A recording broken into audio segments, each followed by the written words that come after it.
Hello, hello, Rhoda here. Welcome to my craft room. Today we're working on more of the Junk Journal January. I'm still playing catch up, girls and boys.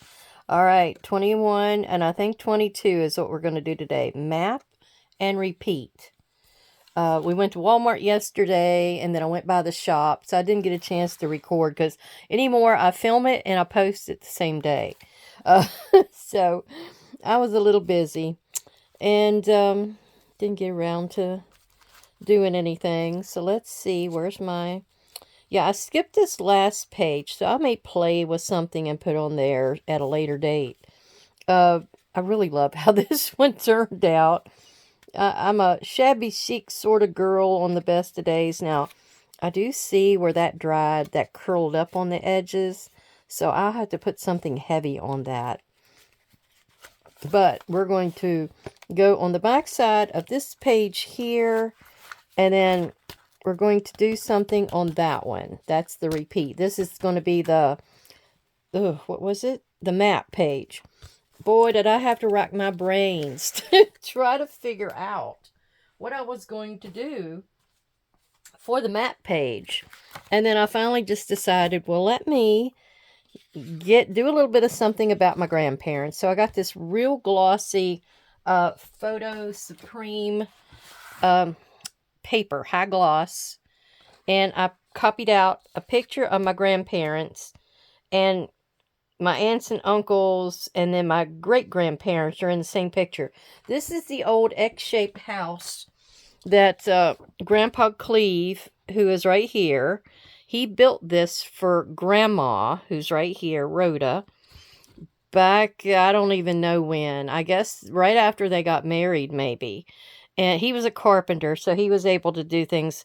And I think somebody had told me that maybe this house was like a little shanty because it's X-shaped. So it goes this way and that way, and there's a room in the very dead center and one on each one of the wings. So I was told by somebody, and I have to find that in my journal again, about it being like a little shanty, and he built onto all four sides. Well, he was a miner and worked at night, so he had to sleep during the day. So he slept in this middle room where there was no sunlight coming in, and there was a porch that wrapped around the whole building, the whole thing. And this was Fred and Polly Salmons, and then that's all my aunts and uncles. That's Fred and Elizabeth, Delphi, Uncle Bob, Aunt Lucy, Uncle Harold. That's Howard for you other people. And then Uncle Bill. So there's about three, four. If that was Uncle Harold, there's one, two, three, four more to be born, and my dad's the last of the four. And I don't know what happened here. I tried to print it out as a 3x5, and oh well. But to get a little bit of mixed media into this, we're going to play around with this. And I've heard that if you wanted to use alcohol inks on like this real shiny paper like that, it will, puddle and make it look antique and old and everything. And this is a nice black and white. It doesn't have the sepia tone to this, although I think maybe the original has it. Yeah, my original is up on the shelf over here. And it's got a little bit of a sepia tone to it. So we could play around and try to do that. Now, this is a map from where they lived, where this house was over on Stone Coal. Now, the reason this is this is Kentucky here, and this is West Virginia here. This is the Tug River, which cut the two in half. And also there's a highway here, Highway 52, that goes down on the West Virginia side over here. Well, the reason the Stone Coal, the marking for it is right here. It wasn't a town or anything. It was just a road. But they did have a post office way back when.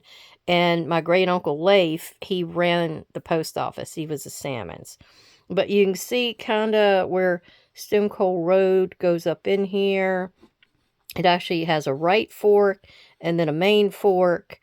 And I am not sure exactly, but around where it says CR 52, I think around right in there is where the house stood. I'm thinking that's where it was.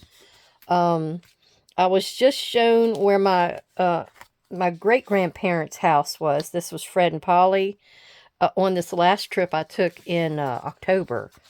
So I was so happy to find out where that was. It's like up on a little rise up above the road, so you can't really see up in there. But it was the house was up there, and then he was a blacksmith, so he had a blacksmith shop on up the road. Now, I'm going to get this cut down, and I'm wondering if I shouldn't throw a few patches of that on here as well, on this paper. So, I definitely want to go down below. I don't know if I want the line. I'll go above the line. How about that? So, let's do that.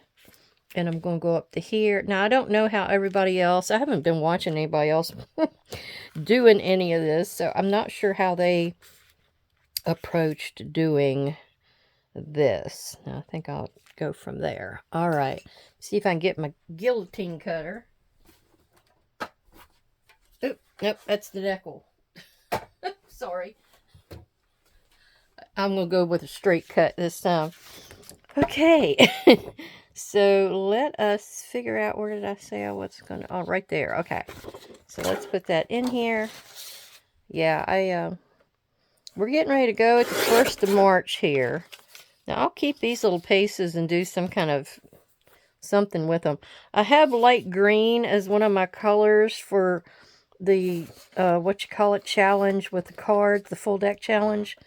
So I don't know if I can use some of that as part of the background, or how I'm going to go about that. I have an idea what I want to do. It's going to be with a, I think it's a calla lily.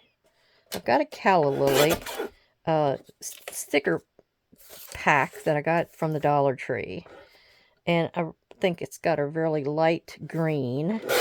I think that'd be a pretty little spring cover for a journal, so that's where I'm going for. And then we'll do some kind of a background with just, I don't know, with some inks and everything, and just kind of make a playful little background that way. Okay.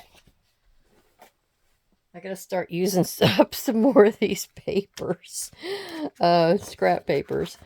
Okay, so let me get something over here to play on. All right, I got my little $2.50 cutting tray that I got from Walmart a while back. It's one of those little plastic ones. It's pretty thick though, and it's got an indented area here, so if you use some kind of a liquid, it's not going to flow out. And I'm using my Scorched Timber ink on the outside edge here just to give it some color and end it where it just doesn't look like it's hanging in outer space. And with the alcohol inks, they may react a little bit to this because I'm probably going to go around the outside edges with the alcohol ink for this one, because I'm going to cut out my picture and we're going to see exactly how it's going to lay on here. I got that little bit of foam from my scrunchy brush there, and it's staying on there. I'll leave it. Okay. Yeah, I forget, this photo, I think, must have been in my dad's bunch of things, because we have the original. Now, he was the last to be born and stayed with his mom, and I guess he got to keep this one. She must have kept it in for herself in her own box. She had like a shoe box that she kept all of her photos in. And anyhow, he must have got that, but other parts of the family got other photos and such, because I went around to find them all at one point. Now, I'll probably just go up like that. Oh, well, I'm probably going to have to. I would love to keep Cotton Hill in here, because Cotton Hill was where my great-grandpa, who was Grandpa Cleve's dad, lived. It's kind of, is that kind of throwing it off, though? Because I kind of wanted it to be in the center. I've also got Jenny's Creek in there. That's where I've been working on the creek. And with the cemetery book. I've got Crumb, Bull Mountain. I think there's a few words that came with us over to West Virginia. One of them was Marbone Creek. And then one of them was was it Bull Lick or Bull? Something Mountain. Bull Creek. Bull Creek was one of the words. And, you know, it was some of the things that I got pieced together as I was learning all this stuff. So I don't know. Alright, I'll probably just end up doing it like this. And I'm going to be having to cut that little bit off the end over here anyway. So in my piddlings, I'm going to have to remember that.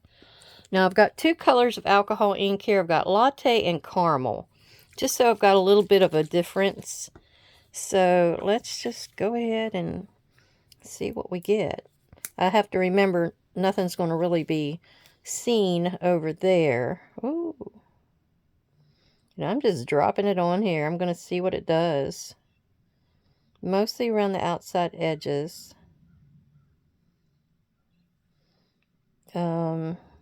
I can see it spreading. Let's put a little bit kind of on. Oh, goodness. It's different on paper.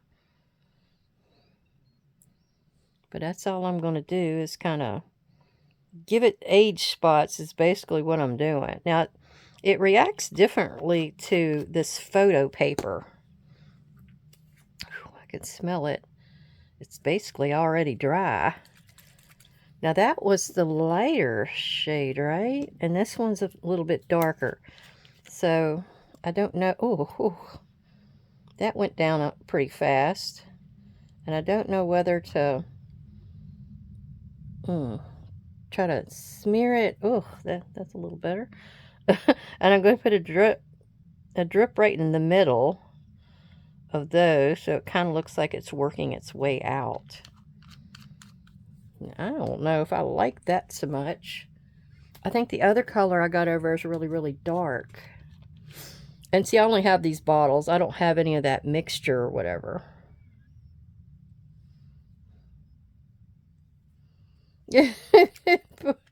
Poor great grandma, she's getting bombarded there with it. So let's kind of twirl it around and see if we can make it dribble in a few different directions. It's a little on the dark side, but at least it's, and I haven't really done anything over here. Let's see if I can actually draw instead of just dropping to give it sort of an aged look. I don't want just that round drip look to it. Okay. You could probably say, well, you could do that with ink and not with this. Well, I kind of wanted the colors to match, so that's why I went ahead and did that. Okay, so that's gonna, I'm gonna do a little bit of smeary right in there. And maybe a little bit over here. I don't need I don't need the Kentucky side for anything, so I'll do that. Let's see if I can get that little bit off. Oh yeah, it come right off. Actually, I think the alcohol cleaned that patch. All right, I'm gonna let that dry for just a minute. All right, and just for hoots and whistles, I've got some of this rip-off tape. I don't really have any other tape at the moment, but I'm going to make some faux tape here. Faux cello tape. And I'm going to put some of my alcohol ink on there, and then probably use a couple pieces here on my paper. Ooh, almost put that down on top of the other one. Okay, let's see what that does. I really want to thank everyone for coming to visit. I did overlap that one. And seeing what I'm going to do today. Oops, I think I went underneath there. This doesn't seem to suck up the ink as well. Actually, it's repelling it. Look at that. Let me get a little piece of napkin down here and see if I can dibby-dabby it. Ooh, that is... What you see on that one's what went underneath. Let me see if I got any other tape. Alright, this time I got one big old piece of like packing tape. And I'm going to see if that will take this in. Now see, that does it. I don't know what the deal is with that type of tape unless it has a protective coating on it. Now this is where you can get in here with a Q-tip if you wanted, or whatever you think you want to use, and I just usually will pat around and move that ink. It's very light, but you can come back in and layer. See, as you get it on there, it kind of helps make it flow. Now, I'm going to grab one of the other colors. That one was the latte, and this is the caramel. So, we're going to add a little bit of a different color in here and see how that does. Whoops. And then I'm going to see if I can do a little softening of those crossover lines. I think you've seen people do this before. This is just kind of how I piddle around with it. And now I've got to be able to cut this in some way to get it on the paper, but I'll let it dry. Alright, so how did this turn out? I don't think this turned out too bad. It just looks like it had a few stains. If I want the mushroom color, because I know the mushroom color is much lighter, and that's what they usually will use for that. But let's kind of fan this one around for just a second or two, and I'm going to get in here and see about ripping me off a piece. Oops, it's still wet. Let me hit it with the heat gun. Alright, this little paper did not like the heat, but we are going to start it and see what we get. I don't care how it turns out. I'm just going to kind of put it on there. I think I'm going to go across it like right there to kind of bring out the word Stone Cold. Like that. And then I'm going to go up here. Now, Dunlow is where my grandma's brother was born. And I think that there was a coal mine there. And great-granddad Fred, he was a blacksmith. And he didn't work in the mines or anything. He made sure that all of their equipment was sharp. So I know Grandma's brother, who's just a little bit older than her by a couple years, he was born there. So I've been meaning to try to find where this mine was. I mean, there's mines all over those hills and over in Kentucky. So it's, you know, it just depends on where you look that you might find one. And this is adding a little bit of interest to this. It's kneading it. And I'll add another one up here. I'll come in from this side and do a little snip to get that started. Let's see what I can get off of there. There we go. So that one will be up here. Yeah. This crazy stuff, I might have to get it off my fingers. I don't think you're supposed to touch it, but oh well. And I think I'm going to go up just a little bit. Just a little bit, kind of like that. You can see Old Fork. That's, we had to get on somebody's four-wheelers, and they took us up Old Fork. But if you go up some of these roads over there, like that was up Jenny's Creek, and then you go to Old Fork, and you go across a certain way, and there's roads all up in these mountains, which takes you right over to Cotton Hill, where they lived, my great-grandfather.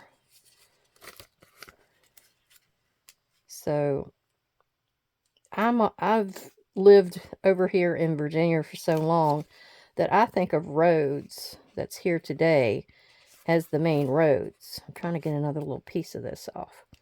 But when you get over there, you have other means of transportation, like the river is one.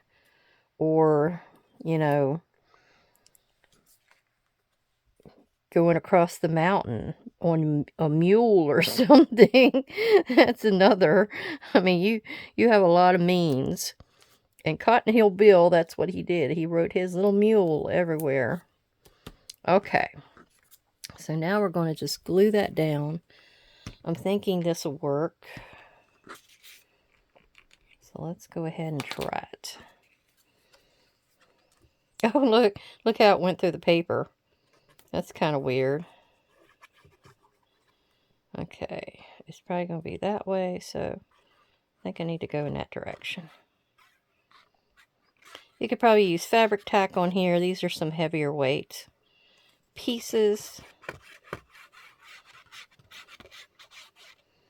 That's a definite orange color that can come out of that one color. Probably the caramel. Okay, so I'm going to go like that. I still got Uncle Bill in the picture, so we're good. I'm going to go ahead and use this to push this down with. Oop, I had a little bit of string on there. Okay, and then I'm going to trim that off. Oh, I had a little bit of glue coming out. So I guess you could get in there with your different alcohol inks and just kind of experiment. So there's different ways that you can use them. All right, let me go ahead and get on the back of here and glue this down. So this was my my rendition of map, and I was racking my noggin trying to think what to do. It was almost like I was having a burnout because I couldn't think of what to do. And then I remembered, oh, well, let me do this since I'm wanting to do things with mixed media to show you. Am I pushing too hard on? No, I guess I'm good. It's just those little glue balls over there. I'm not going to hurt them. Okay. I'm just going to wipe up our ink. And then I'm going to get set up for the next item. All right, we're going to do a little spraying now with the repeat. It took me a minute to figure out what, because that could be anything. So I had thought about a quilt square like the Flying Geese. It's our repeats of the triangle. And I thought, well, that would go with a Victorian and kind of vintagey feel. And then I thought, well, no, let me do something different. So I want to try that technique again about picking up color. All right. So I've got this stencil, which is THSO80, a splash. But I'm looking at it like it's the wind. See how it's kind of blowing around in gusts? Okay. And then this one is the one I'm going to pick up. But the repeat part, and I've got one of these little portrait dolls to go in here. She's going to be flying her kite. I've never used this kit. It was, it's 663196. It's got the word sending you sunshine, fly with me. And then it's got the tail with the, looks like butterflies on there, and you've got like a die cut after you stamp it, and it didn't really have a name other than that. But the shape of the kite is sort of a diamond design, so I thought I could spray these colors on there. We could pick up a little bit of the color back off. I've got an ice spruce spray stain and a tumbled glass oxide for the sky. And I'm thinking this could pick that back up. That's why I picked that darker shade. I really don't have it except in a pad over there for a darker. So we'll see if this will work. If not, we'll see. I don't need it to have but just a little bit of blue. It's going to be sky blue. We're going to give it some water. This is a watercolor pad. I'm actually going to swirl this around. Oh, my fingers. Either my finger or this has still got some of that alcohol ink on it. I used some of my hand sanitizer to get a good bit of that ink off of me. Now, this is an oxide, so it needs a good shake to get all the goodie mixed up. So we're just going to kind of squirt, squirt, squirt. And yeah, there we go. I wanted a good solid. Okay. And then I'm going to wipe my nose off. And then I'm going to get back in here with this color, which is ice spruce. It's a stain, so it doesn't need as much. Yeah, it's kind of on the dark side, isn't it? Let's shoot it up with some more water. See if that'll mix it a little bit better. Yeah, it's kind of swirling around. Boy, is that wet. Alright, so we're just gonna let it do its own thing. See, it's kind of swirling. Look how it's it's kind of cool. It might be getting stormy. Who knows? Yeah.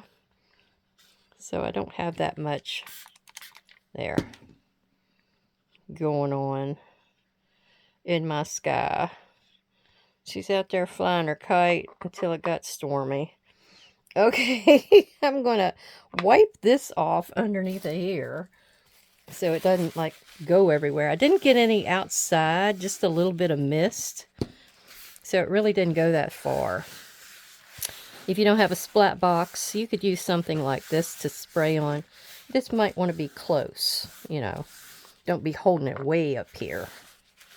And since this is wet, it's going to have its own kind of bendability here.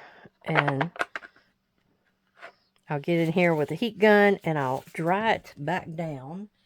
And I'll be right back. Okay, so I have my Harlequin stencil out here, and we're going to figure out where the little girl is actually going to be. I think she's going to be down here on the left of the bottom. Her little kite's going to be up there. So we're going to put this down, and this is one of my things, my wet wipes that I clean off my stamps with. It's a makeup remover. I don't know if this one's going to be wet enough because I've been using it for a few other things. I don't think it's wet enough, so we're going to go in here and get us a new one.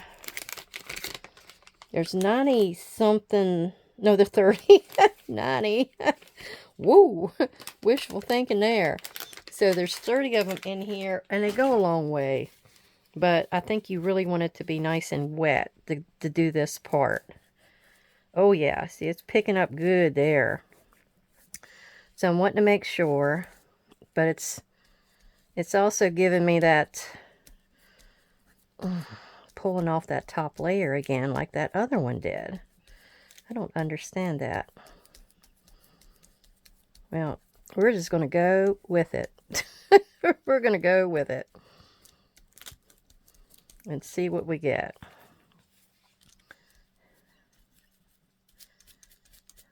This is a watercolor paper that was out of a Strathmore, like a little booklet that I was supposed to watercolor in. I never have. So I thought, well, see, it kind of It's not like hers. Maybe I'm rubbing too hard. I just need to lightly do it. Maybe that's it.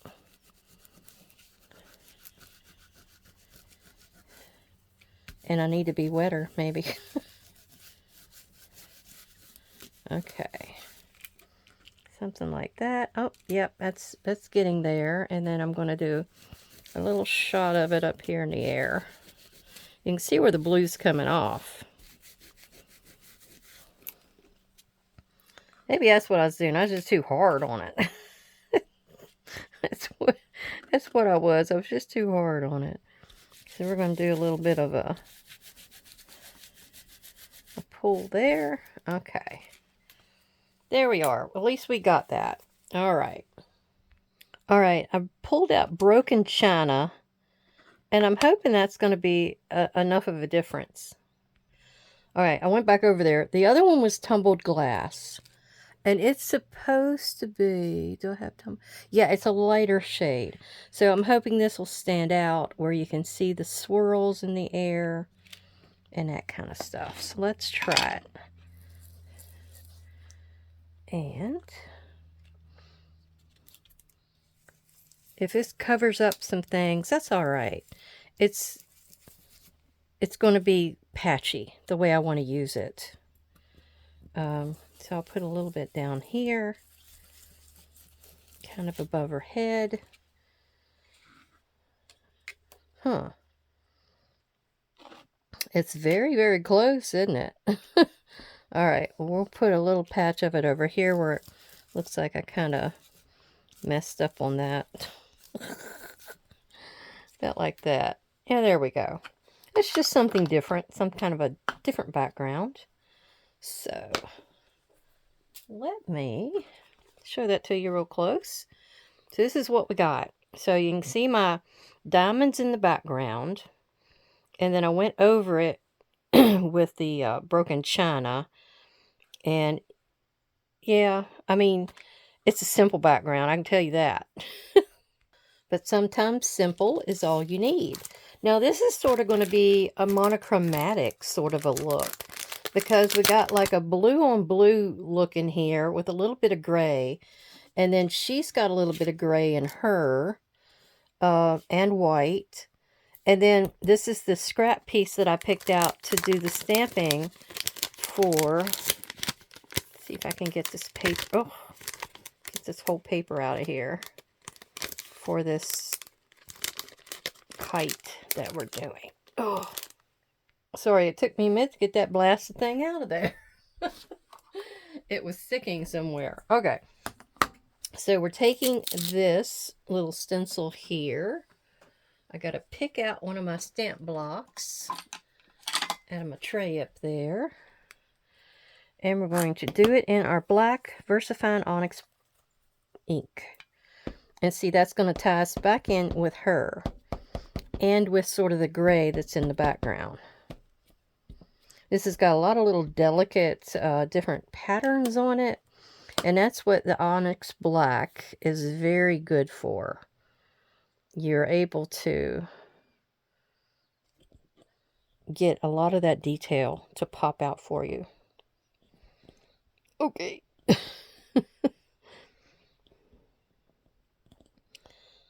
There we go. Oh yeah, see all the little detail that come out there? That's cool. Now I'm going to rip that off. I don't need that. Yeah, I went to Walmart yesterday with Mom, and I had to fill up on my bird, my bird food again. They had ate all of that bird food up in like just a few days from the last time I filled it. And I had to, put some more out there. Those little stinkers. And I got one of those feeders that you stick on. I don't know how that was on there. That you stick onto your actual window. So I've got the little tail there because I got to do the tail here next. But it's going to go on the actual piece. Yeah, so I don't think they've discovered that one yet. It's on the dining room window because I couldn't get it to work on the one out my window here because it's so far up. Now, I am not sure what the cross part is there for. Oh, the cross is another color. Okay, so we gotta definitely find another color.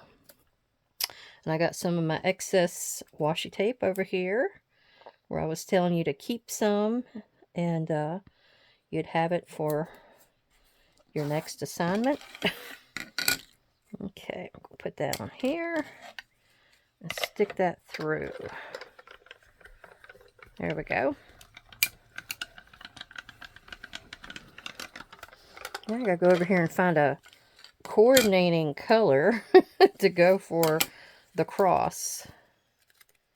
All right, there's that. Yeah, okay. Well, what in the devil? Why does it cut it like that? Oh, you were supposed to cut it on a bigger piece, and then these little wings will come out. Oh, well, I don't need it to work like that. I don't need it to be three-dimensional. We'll be okay. All right, and I found this scrap over there. That's that black paper. And we're going to take the cross. Ooh. Sometimes it's hard to get these things off of this tape.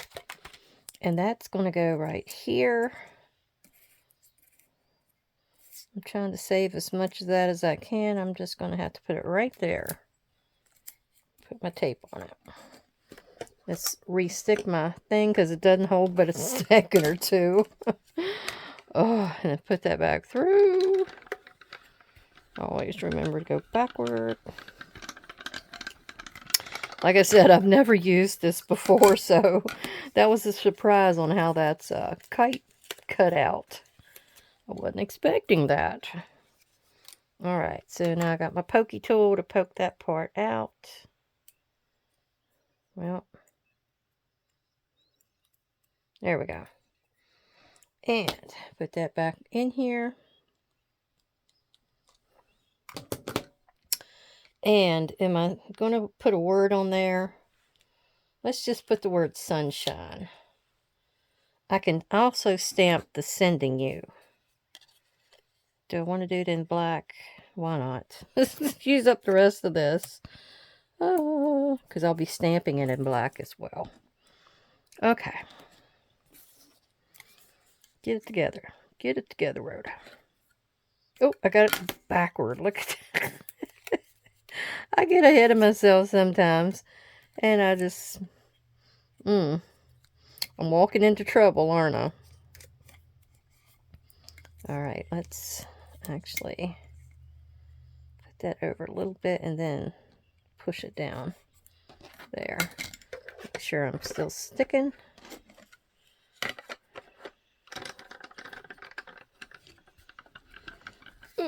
Okay. There we are. And, oops, it's already popping out of there. I got a couple of things to push out. And it's ready to go. And that goes up here. And then I've got the E, the S, and the other S has already fell out. Okay.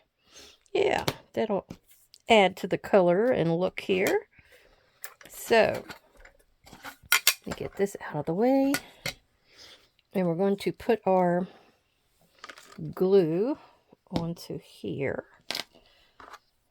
Let me get that out of the way. And this gets to go. Is it going to be too big? It might not be. I think it's fine. Since I didn't do it the correct way that it wanted me to. Oh, I could take a little bit of that sunshine. It's out there. It's just kind of wishy-washy. I hope it's not too cold over there in West Virginia. I'm freezing my cujos off. Oh. Usually we wait to later in March to go. So it's not so bad. All right, so I'm going to have her down here. I need to figure out where and I think I need to ink around the outside edge here to give it a little definition and depth. Okay. All right, that works. Now I'm going to put this up here. Now I've got to figure out where's the stamp? Okay, where the tails are going to go. Is it just going to be one set of the tail? And I think so.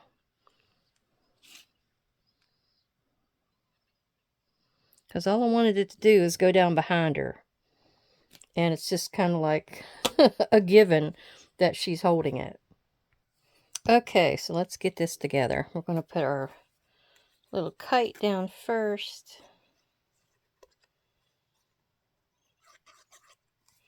Like that. She's going to be up here. And then dab at the glue. And then we're going to put her little girdle down.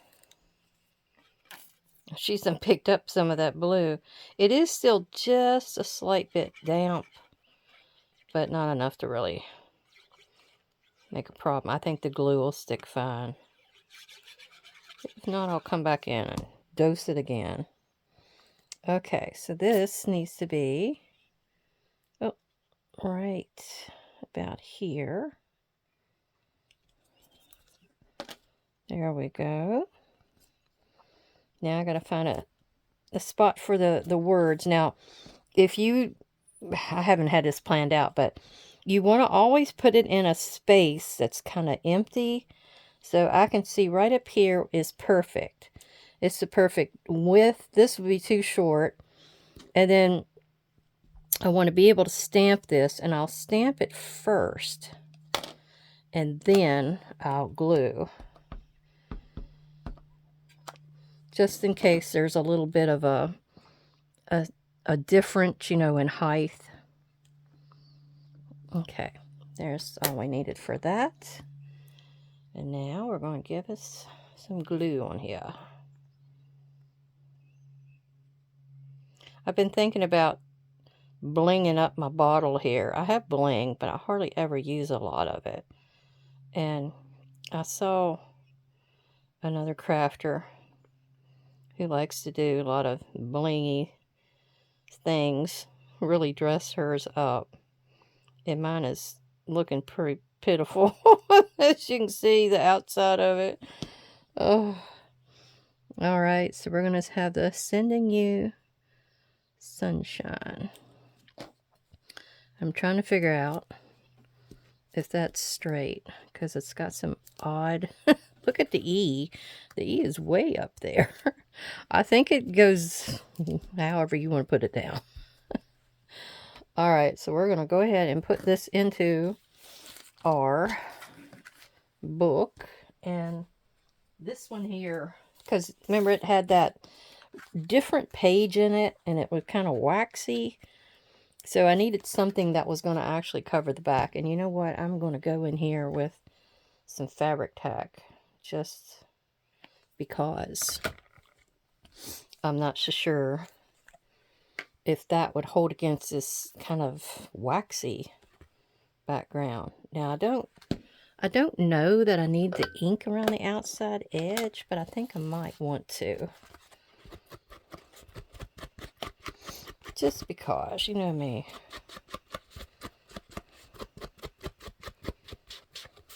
It's a little snapshot in time, and she's enjoying herself out.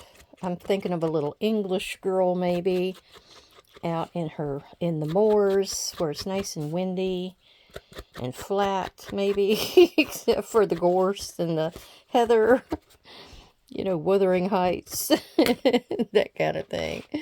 All right, so let's see. Yeah, I think that gave me the look that I wanted. Now I'm going to show you a little bit more of the artwork. I think I might pull out today that piece that I was telling you about, the speech that I was going to do, but I made enough points and everything that I wasn't going to need it to pass or get, a good grade. If you got a certain amount for that class, you didn't have to do the speech. But I was going to do something on the layout that I learned how to do, how to look at a layout for a yearbook and figure that out. Where to put the pictures, where to put the captions, how to do the titles, that kind of thing. I thought you might be interested in seeing that. So let me push this down and get it to dry. Okay, so here are our 2 pages today. I'm going to go ahead and circle them off. And I can't believe I didn't combine them. But I actually came up with an idea for both of them. So here is the map page. And I have my stone coal here. Crumb is probably where they went to shop. I have my Marrowbone area right down here. And Dunlow up here where my great uncle was born. And we did a little play with the alcohol inks. And then we have over here, I really like this page, the sunshine. Well, I was holding that too close. So, yeah, the Sending You Sunshine. It's kind of a monochromatic kind of a look because you got a lot of black and whites and only a blue. I think that's what you call monochromatic. I need to look these words up. But I really like how it turned out. You can still see the diamond, which is my repeat. That was what was for this page, repeat. So you saw the diamonds down here, over here. Covered the ones up there with the wind. But yeah, I thought you would like to see how that was done. I'm actually on a page where I've got them both together, so it won't be hard to take a photo of that from a thumbnail. And let me dig in my book over here. Okay, I'm not sure where I got this grid paper, but it was probably something from Dr. Hendrix's office where we worked on these type of things for the yearbook. So of course, the place with the square, that is your pictures. And as you can see, it's both pages side by side, like you've got a full layout when you open a book. And you also see where it's nice to have it overlapping as well, which adds a lot of interest. So you have to get all of that in here and figure this out. And then these parts over here is where the captions will be for each of the photos. So you've got one for this one, that's right there. You got one for each of these 2 right here, and then this is for that one. And then you have the big title page here. So that's the way it would be laid out. And then I got creation here. So that's the creation of the page. I'm trying to figure out where to lay it. It's so big. And then you have where you actually are putting it in. And then you got to label where each one of these things is going to go as well. So you know which page this goes to. So you have to figure out how many points there is in size. Like this is a 40-point letter that's made. This is a 120-point letter. Here is a caption, A, and then continued. I can't remember what the 10 per 10 means. That's where the first letter would be. This is a 12-point black tool line. So that's a solid line there. This is the first photo. This is the second, third, and fourth. And then, because this is one page and this is the other, both of them can have a caption A. And then this is caption B and C for over here. So 12-point black tool line. So that's, let me move it up a little bit. So that's some of the words that's down here. And I guess this is what you would put on there so you know what page it was up for. I'm not sure. But this is called Copy Decisions Technical Rules. DPS. I don't know, but that may be where you know it's supposed to go across the page, across the the spine of the book. I'm not sure. That may be it.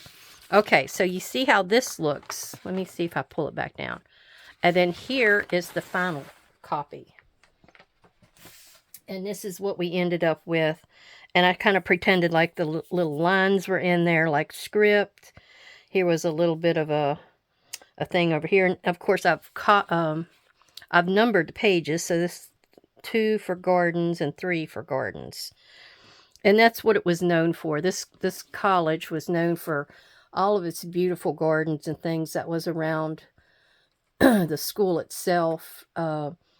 There was a big rose garden that they planted with tulips in the spring. And I think because they had a horticulture class there as well. So the horticulture class went out and they did all this stuff. Here was some muscari, and that was some daffodils.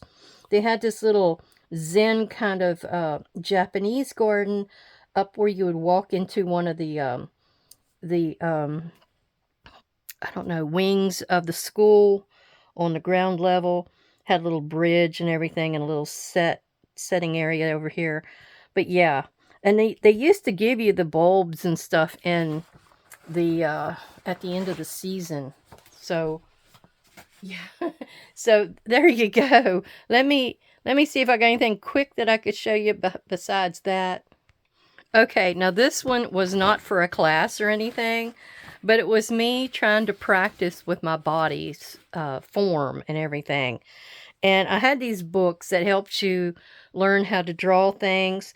But my only problem, you know me, I got to enlarge things. So his upper half of his body, his arms are really long, but then his legs are sort of short. I mean, you've got body forms that are like that, but it shouldn't have been that way. But as you can see, this is supposed to be Moses opening the Red Sea. So I practiced on the hands, and he's an awful youthful looking Moses, isn't he? But his face was looking up, so I had to practice with the chin area. And hands are always one of the harder things to do. So I had to practice with the hand, grasping and then out flung or whatever. His chest isn't all that great. He's kind of lumpy looking. I don't know what I was doing there. He should have been more smooth. I don't know if I was going for texture or what. And the poor man could have had a better looking robe than that, couldn't he? But like I said, his legs, it's just something. His feet aren't too bad. I mean, especially, this foot was kind of raised, so it had to have some tension or something to it. And then I had a little group of people over here to the side. That one guy looks mad. He said he ain't doing it fast enough. But yeah, so that was me just trying to learn. So sometimes you do things on your own just to practice and try to get better. But I hope everybody enjoyed today, and I will talk to you again soon. And everybody take care. Bye-bye.